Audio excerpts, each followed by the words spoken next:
সচরাচর বর্ষাকালে সাপের কামড়ে মানুষের মৃত্যুর খবর হরহামেশাই খবরের শিরোনাম হয়। তবে এবার ঘটেছে উল্টো, মানুষের কামড়ে সাপের মৃত্যু হয়েছে। তা আবার 1 বছরের শিশুর কামড়ে একটি কোবরা সাপ মারা যায়।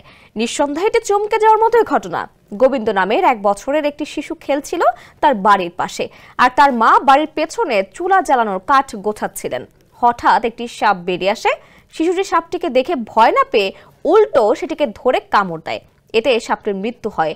অদ্ভুত এই ঘটনা ঘটেছে ভারতের বিহার রাজ্যের পশ্চিম চম্পারণ জেলার একটি গ্রামে। গোবিন্দর নানি মতিসারি দেবী বলেন, তারা তখনই খেয়াল করে যে এটা একটা গেহুয়ন সাপ, যাকে স্থানীয়ভাবে কোবরা বলা হয়।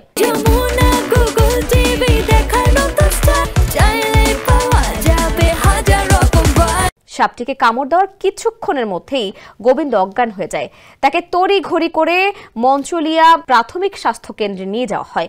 পরে তাকে বেতিয়া সরকারি মেডিকেল কলেজ হাসপাতালে স্থানান্তর করা হয়। চিকিৎসা শেষে সে এখন পুরোপুরি সুস্থ রয়েছে। পরিবারের লোকজন জানান, সাপের মুখে কামড় দিয়েছিল সে, এমনকি হয়তো সাপের দেহের কিছু অংশ খেয়েও ফেলেছিল। এদিকে ঘটনা গ্রামবাসীর মধ্যে চাঞ্চল্য সৃষ্টি করেছে।